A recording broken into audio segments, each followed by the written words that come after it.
En la clase de hoy vamos a ver el texto de Carlos Marx, el 18 Brumario de Luis Bonaparte. Es el texto político más importante, el texto de análisis político más importante de la obra de Marx, sin dudas, y en el cual analiza en una secuencia de corto plazo lo que es un desarrollo que se extiende en el marco del proceso revolucionario entre 1789 y 1849. Es decir, define un proceso revolucionario más amplio y analiza esta etapa decisiva. Considera Marx que este proceso entre 1789 y 1849 es inevitable para alcanzar el estadio burgués en el proceso de lucha de clases. La caracterización de Marx para el periodo 1848-1851, donde centra su análisis, plantea que es una farsa de la historia y de los personajes, que es un retroceso a un tiempo que ya ha fallecido. El pueblo francés exigió una caricatura de Napoleón, y la derrota de la Segunda República va a terminar con la dominación del clero y las armas el 2 de diciembre. De este modo, el Estado vuelve a su forma más antigua. Marx hace una crítica a las revoluciones proletarias, que dice que son indecisas, vuelven sobre lo que ya está terminado, genera autocríticas y procesos cíclicos. En este análisis de este trienio, Marx define tres periodos. El primero, al que denomina febrero, transcurre entre el 24 de febrero y el 4 de mayo de 1848. Desde la caída de Luis Felipe de Orleans a la conformación de la Asamblea Nacional Constituyente. Para Marx, esta etapa es un espejismo de confraternización, un gobierno provisional que aspiraba a representar a todos los grupos políticos. De este modo se constituye una especie de república social que implica una victoria provisoria del proletariado y que tiene como objetivo la ampliación del sufragio electoral, la reforma electoral, y derribar la dominación de la aristocracia financiera que había tenido como su principal instrumento la monarquía de Felipe de Orleans. El segundo periodo, al cual él denomina como Asamblea Nacional Constituyente, que va desde el 4 de mayo del 48 al 28 de mayo de 1849, es el periodo en el cual se plantea la Constitución de la República y de la Asamblea Nacional Constituyente. A la monarquía burguesa de Luis Felipe solo podría haber sucedido la República burguesa, señala Marx, y ahora domina la burguesía en su conjunto. La respuesta del proletariado a esta dominación burguesa es una insurrección en el mes de junio que termina en una derrota.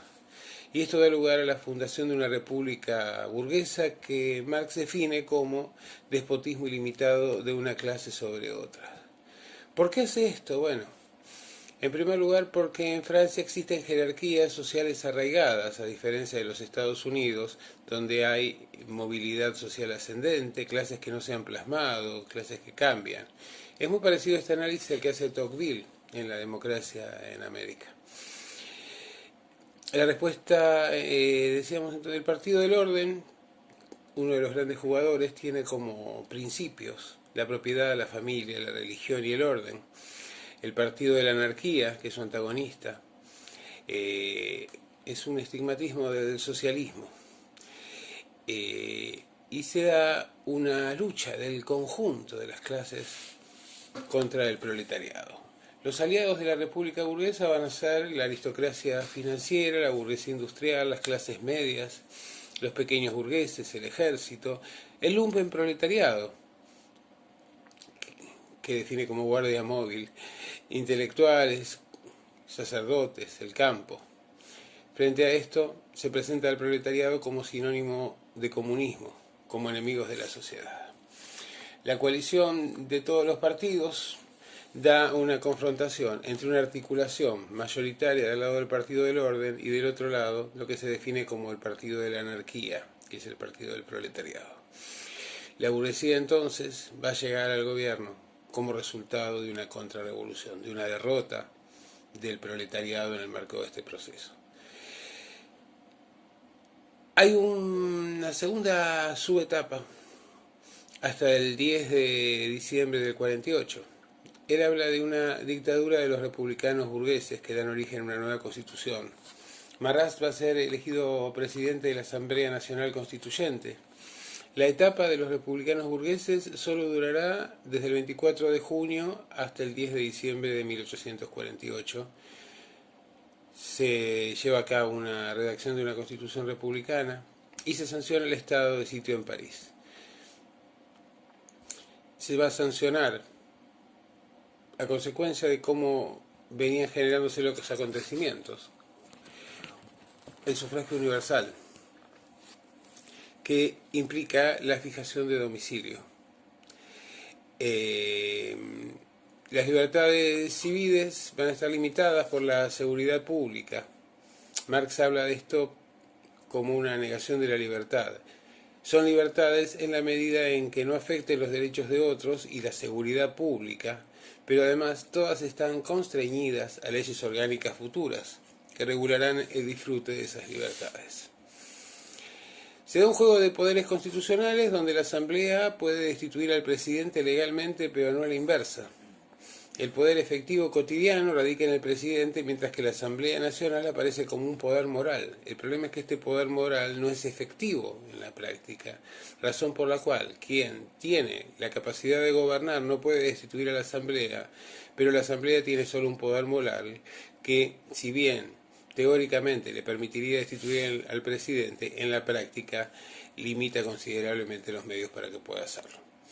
La Asamblea Nacional para Marx es una especie de relación metafísica de la nación y está atomizada en diversas fracciones. El poder ejecutivo, por el contrario, encarna a la nación. El presidente es presidente gracias al pueblo y esto le confiere una especie de derecho divino otorgado por el arca santa de la democracia o la soberanía popular. Aquí se plantea la declaración del estado de sitio. Mientras los republicanos burgueses discutían sobre la Constitución, Cavaignac declaraba ese estado de sitio y en ese contexto se va a dar la elección de presidente de Luis Bonaparte el 10 de diciembre de 1848. Como príncipe presidente, en realidad, por 3 años y sin posibilidades de reelección para evitar, desde la perspectiva republicana, la reiteración de la monarquía o de una etapa imperial. Otra segunda etapa, subetapa entonces, va entre el 10 de diciembre del 48 y el 28 de mayo del 49, donde se da una lucha entre la Asamblea Nacional Legislativa contra Bonaparte, un conflicto de poderes, y esto va a generar una caída de la constituyente y una derrota de la burguesía republicana. El tercer periodo de análisis de Napoleón es la República Parlamentaria Constitucional que transcurre entre mayo de 1849 y el golpe de Estado del 2 de diciembre de 1851. Este periodo va desde la convocatoria de la Asamblea Nacional Legislativa hasta el golpe de Estado que va a dar Bonaparte, su 18 brumario. La Asamblea Nacional Legislativa tenía como objetivos la redacción de las leyes orgánicas que reglamentaran la Constitución, entre ellas el ejercicio, las condiciones de ejercicio del Poder Ejecutivo. Bonaparte instruye en una especie de campaña destituyente de la Asamblea a que se envíen cartas pidiendo la disolución de esa Asamblea y fundamentalmente los cuestionamientos respecto de su eficiencia y hasta de sus cualidades morales. Los republicanos burgueses hacen la revolución para la burguesía, pero la verdadera burguesía en realidad es monárquica. Prefiere que haya un rey que permita actuar en última instancia como árbitro entre sus intereses, en lugar de discutir ella misma cuáles son las condiciones y cómo reparten cargos, políticas y tasas de beneficios. Los dos partidos que están enfrentados en este contexto son el Partido Proletario, conocido como La Montaña, porque se ubicaban sus bancas en la parte superior, y por el otro lado los denominados del Partido del Orden. La Montaña tiene reivindicaciones socialistas sus características son una defensa abigarrada de los derechos del hombre y del ciudadano. El Partido del Orden son legitimistas, son grandes terratenientes y apuntan a la restauración monárquica. Y también dentro del Partido del Orden tenemos una facción que son los orleanistas, que son aristócratas financieros y grandes industriales que habían sido los principales beneficiarios y el poder detrás del poder en la monarquía de Julio. El objetivo de la montaña es atenuar la antítesis entre capital y trabajo y convertir en armonía intereses que son antagónicos. En el Partido del Orden lo que se ve es una disputa entre ciudad y campo, el capital frente a la propiedad del suelo. La pequeña burguesía plantea en el marco de la montaña reivindicaciones democráticas y republicanas. Por el contrario, en el Partido del Orden conviven las lealtades a sus dos dinastías y son profundamente antirrepublicanos. El Partido Socialdemócrata, en el contexto de la montaña, está compuesto por pequeños burgueses que se aliaron a jefes socialistas. La estrategia de Bonaparte, en su expedición contra Roma, que implica una violación de la Constitución, genera como contrapartida un llamamiento a las armas por parte de la montaña. Se sanciona el estado de sitio en París, se disuelve la Guardia Nacional y la montaña debe abandonar el Parlamento al quedar prácticamente, digamos, en una situación desesperante, no consigue llevar a buen término su revolución. Marx hace una crítica a los pequeños burgueses que componen la montaña. Dice que son una clase en transición y por eso cree que están por encima de las diferencias de clase.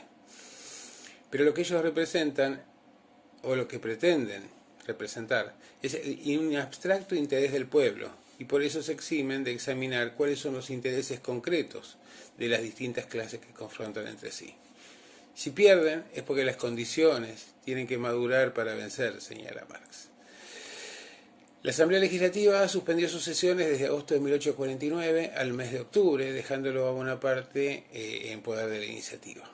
En octubre de 1849, la destitución de Barrot-Fallou, el ministro parlamentario, posibilitó una centralización del poder en Francia, que conllevó a la imposibilidad del ejercicio del poder por parte del Parlamento, ya que ese poder cayó en manos de la burocracia, donde la burguesía está en el propio entretejido del Estado.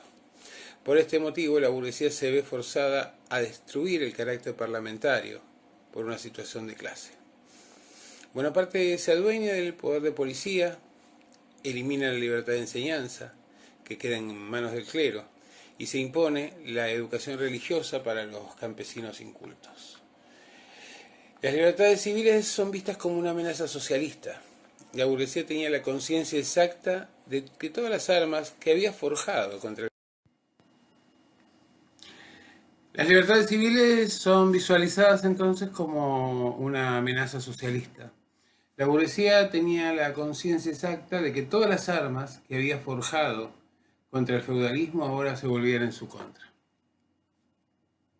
Cuando la burguesía excomulga como socialista lo que antes exaltaba como liberal, confiesa que su propio interés le ordena esquivar el peligro de su gobierno propio, de un gobierno propio, que para poder imponer la tranquilidad en el país tiene que imponérsela ante todo a su propio parlamento burgués. Es decir, básicamente la burguesía necesita de un orden y ese orden es incapaz de encontrarlo en el marco de un debate parlamentario. Las elecciones parciales de marzo de 1850 marcan una supremacía de la fracción socialdemócrata. Y en el mes de mayo se va a dar la abolición del sufragio universal. Hay una nueva ley electoral con restricciones.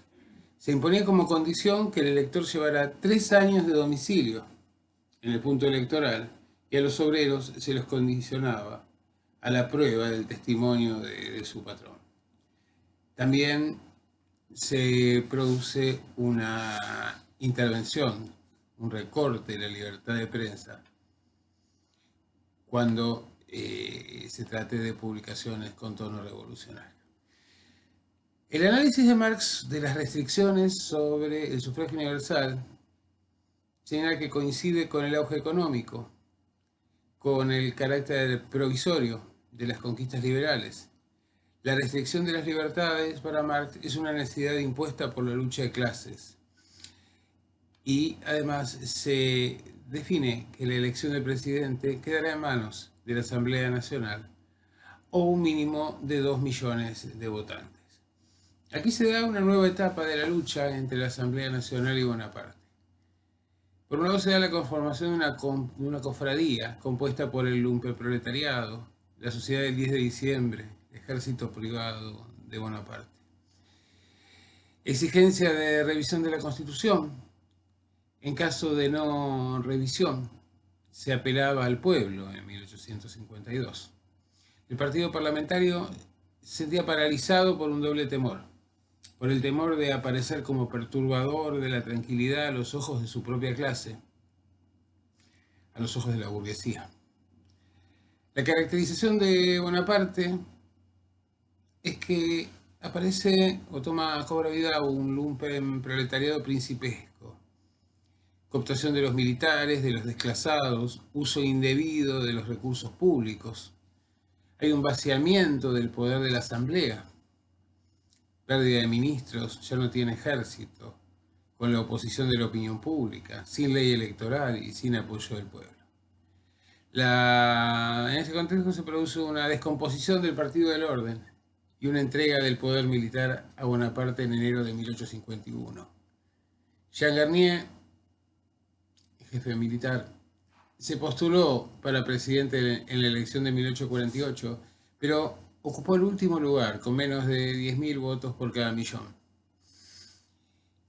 Un enemigo declarado de las instituciones republicanas, tenía una posición única en la defensa del poder del presidente, pero en enero de 1851 se opuso a la política de Luis Napoleón y fue privado en consecuencia de su doble mando. Y en el golpe de Estado de diciembre fue arrestado y enviado a masas hasta su expulsión en Francia por decreto del 9 de enero de 1852. Con la destitución de Jean Garnier y la entrega del poder militar a Bonaparte termina la primera parte del periodo analizado, el periodo de la lucha entre el Partido del Orden y el Poder Ejecutivo.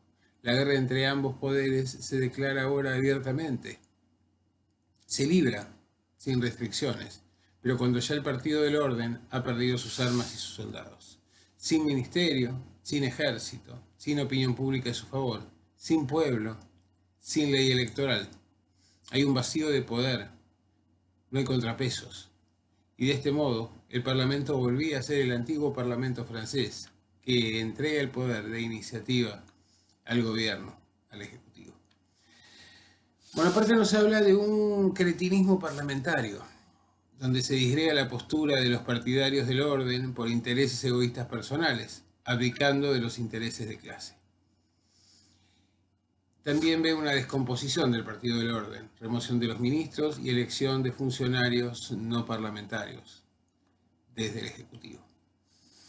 En mayo de 1851 se da una revisión de la Constitución. Es un juego imposible. La revisión significaba la perpetuación de Bonaparte o un conflicto con las pretensiones dinásticas de los borbónicos y los orleanistas. La no revisión significaba la destitución de Bonaparte. Esto va a concluir en una disolución del Parlamento. Una revisión parcial prorrogaba los poderes del presidente. Abría el camino para una usurpación imperial. La revisión fue rechazada y entonces Bonaparte disuelve el Parlamento. La aristocracia financiera condena al Parlamento por alteración del orden. La burguesía industrial se opone a las querellas parlamentarias con el Poder Ejecutivo. Los consejos generales de los departamentos, representantes provinciales de la gran burguesía, se pronunciaron a favor de Bonaparte y en contra del Parlamento y a favor de la revisión. En 1851 se da además una pequeña crisis comercial que apuntaló el poder de Bonaparte. Los periódicos bonapartistas amenazaban con un golpe de Estado ante cada tormenta parlamentaria, y cuanto más se acercaba la crisis, más subían de tono. El 10 de octubre de 1851, Bonaparte formula un pedido de restitución del sufragio universal. En el Parlamento ya no existía mayoría alguna, la Asamblea Nacional era incapaz de llegar a acuerdos. El despotismo de clase termina convirtiéndose en el despotismo de un individuo, en el caso francés, en el despotismo de justamente este pequeño Bonaparte o el Napoleón pequeño. El golpe de Estado de 1851 implicó un regreso a una dominación basada en la religión y el poder militar. Se elimina la libertad de prensa, Bonaparte ejerce el poder policíaco, se disuelve la Guardia Nacional Democrática, se decretó el estado de sitio, se suplantó los jurados por comisiones militares, se eliminó la libertad de enseñanza y se sofocó todo movimiento mediante el poder del Estado.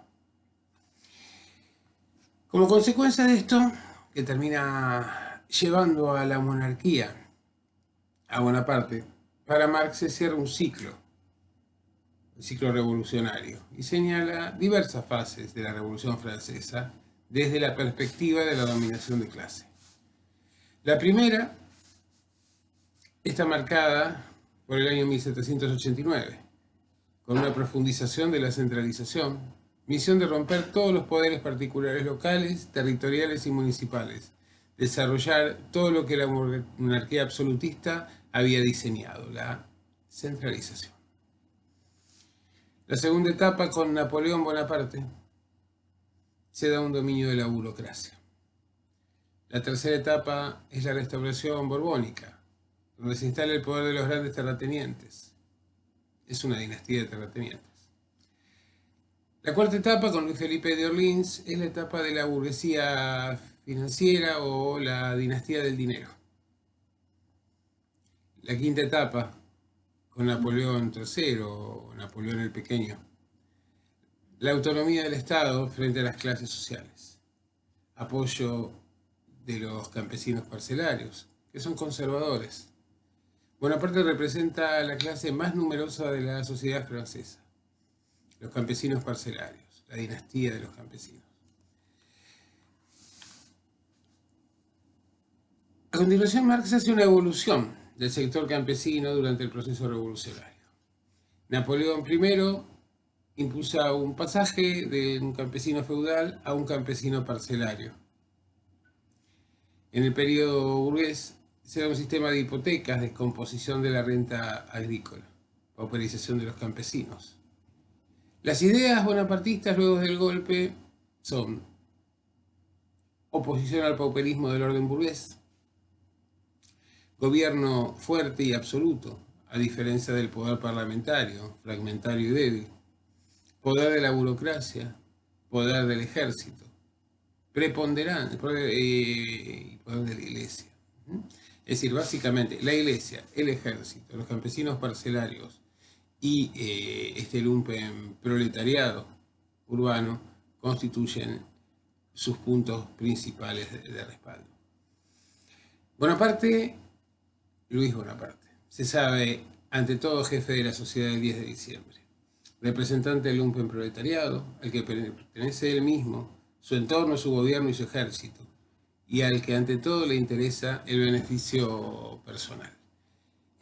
Marx señaló, respecto en el contexto de esta obra, que la historia se repetía como tragedia y como comedia.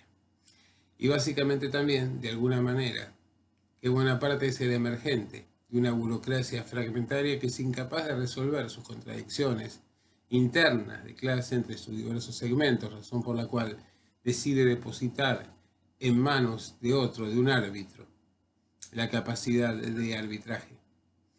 Es por esta razón que aquí se cierra este ciclo que de alguna manera explica la imposibilidad que tiene esa burguesía todavía no consolidada de gobernar a partir de su fragmentación y la necesidad de recomponer la monarquía como espacio de negociación y de arbitraje de sus intereses.